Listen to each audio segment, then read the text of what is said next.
Bonjour à tout le monde, ici Jean-Claude Célie, guérisseur magnétiseur en Suisse.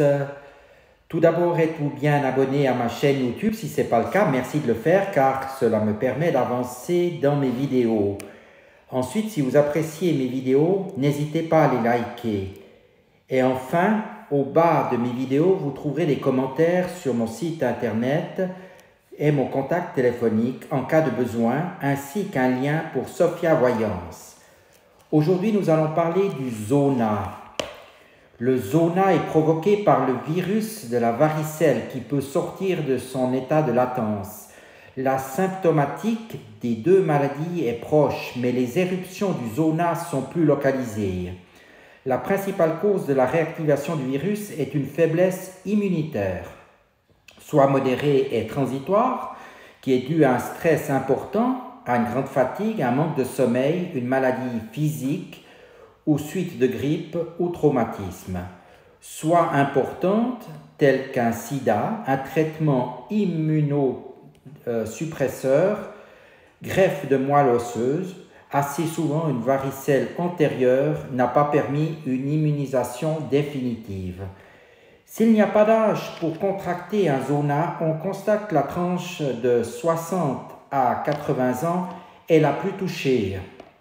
La maladie est peu contagieuse, sauf en cas de contact avec des personnes n'ayant jamais contracté la varicelle.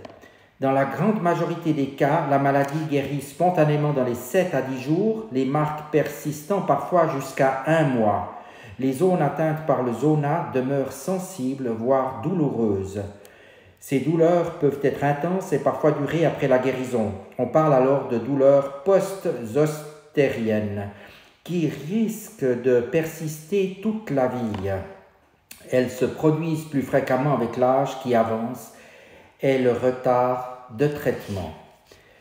Quels sont en fait les symptômes? Souvent une fièvre modérée de 38 degrés, des sensations de brûlure au niveau des zones atteintes, une apparition de vésicules remplies de liquide, de l'hypertrophie des ganglions satellites. Les vésicules se présentent sous forme de grappes et sont en général localisées sur le thorax, dans la zone intercostale.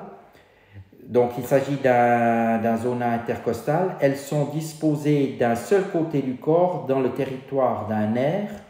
Elles sèchent en 2 à 3 jours pour laisser place à des croûtes qui tombent environ 10 jours plus tard en laissant une cicatrice blanche.